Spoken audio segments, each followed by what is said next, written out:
Hi hello my lovely subscribers and viewers, welcome back to Annapreddy Rameshri vlogs. ఈరోజు మన video వచ్చేసి పందికూర ఎలా సింపుల్ వేలో వండుకోవాలో చూపిస్తే స్కిప్ చేయకుండా చూసేసి like and share, comment and subscribe చేసేయండి. పందికూర మాంసం వండుకునే దానికి ఒక మంచి పంది మీట్ని తీసుకోండి. అంటే అడవి పంది అయినా పర్లేదు, మామూలు నార్మల్ పంది అయినా సరే ఆ పంది మాంసాన్ని తీసేసుకోండి.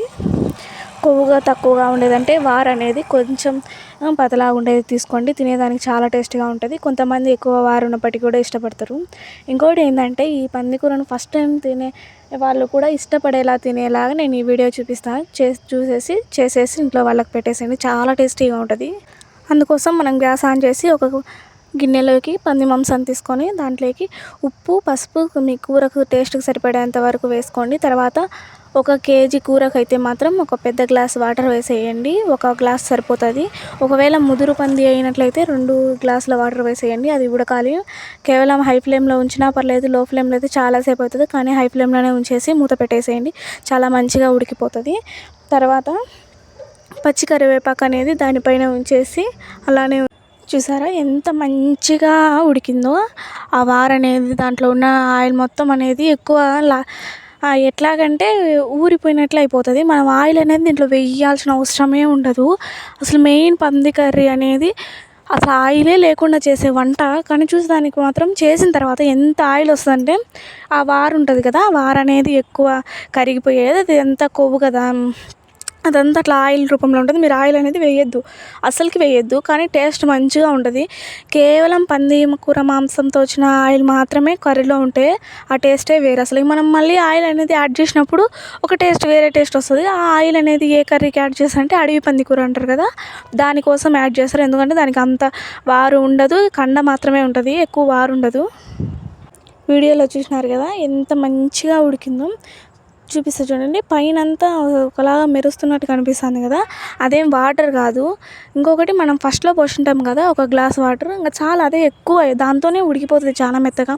ఒకవేళ చిన్న పంది పిల్లలుగా అంటే చిన్న పంది పిల్లలు ఏం కాదు, అదే ఒక 50 కేజీలు అట్లా ఉండే దానికోసం అయితే మాత్రం 1 గ్లాస్ అయినా కూడా అవసరం లేదు. ముక్క అనేది మంచిగా ఉడికిపోయిన తర్వాత చేత్తో ఇట్లా బ్లెండ్ చేయండి, తెలుస్తుంది. అప్పుడే కండ అనేది వార నుంచి పక్కకి ఇట్లా వెళ్ళిపోతుంది చేత్తో అదిమినప్పుడు.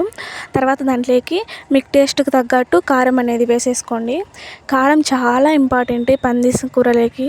ఇంకొకటి స్మెల్ అనేది ఫస్ట్ టైం తింటుంటారు కదా, వాళ్ళకు స్మెల్ అనేది పడకపోవచ్చు. కొంతమంది మాత్రం కేవలం పందికూర స్మెల్ అంటేనే పడి చచ్చిపోయే వాళ్ళు కూడా చాలామంది ఉండరు. కొంతమంది ఆ స్మెల్ పడక నచ్చకపోవచ్చు, అది ఫస్ట్ టైం తినే వాళ్ళకు. అలాంటి వాళ్ళు ఏం చేస్తారంటే వెల్లుల్లి పేస్ట్ అనేది వేసుకోండి. దీనివల్ల స్మెల్ అనేది సరిగా రాదు. ఇంకొకటి తర్వాత ఈ యొక్క ధనియాల పొడి ఉంటుంది కదా, అది కూడా మీ టేస్ట్కి తగ్గట్టు మీరు తీసుకున్న కర్రీని తగ్గట్టు వేసేసుకోండి. తర్వాత ధనియాల పొడి ఇది వేసుకున్న తర్వాత మనం వెల్లుల్లి చిదిమినది ఉంటుంది కదా, పేస్ట్ ఏం వేసుకోవద్దు, కేవలం చిదిమినట్టు మాత్రమే వేసుకోండి. పేస్ట్ అయితే అదంత ఫ్లేవర్ అనిపించదు. తర్వాత అట్లా వెల్లుల్లి చిదిమిన పేస్ట్ వేసేసిన తర్వాత మిరియాల పొడి కూడా వేసేయండి. మెయిన్ ఇంగ్రీడియంట్ ఏంటంటే ఈ పంది మాంసంలో మిరియాల పొడి, ఈ వెల్లుల్లి ధనియాల పొడి ఉంది కదా, ఇదే. కారం కన్నా ఎక్కువ మిరియాల పొడి వేయడం వలన ఎక్కువ టేస్ట్ వస్తుంది. అసలు ఈ ఫ్రై అనేది చారు కనుక చేసుకొని తింటే సూపర్. ఆ టేస్ట్ నేను జన్మలో మర్చిపోలేను, అంత టేస్ట్ ఉంటుంది.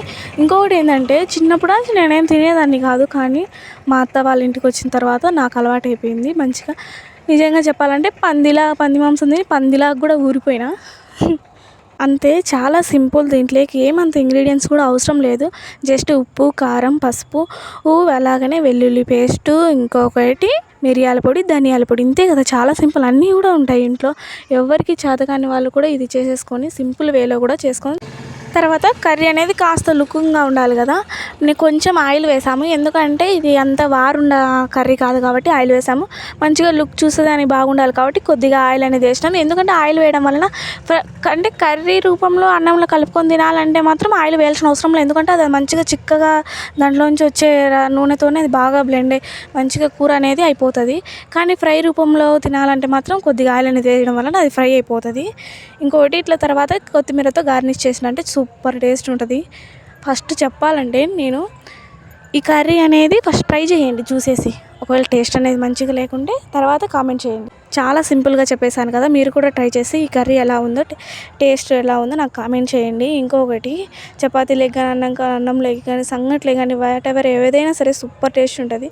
వీలైతే వీడియో నచ్చినట్లయితే సబ్స్క్రైబ్ లైక్ చేసేసి ఛానల్లోకి వచ్చి నా పాత వీడియోలు కూడా చూసేసి సబ్స్క్రైబ్ చేయండి.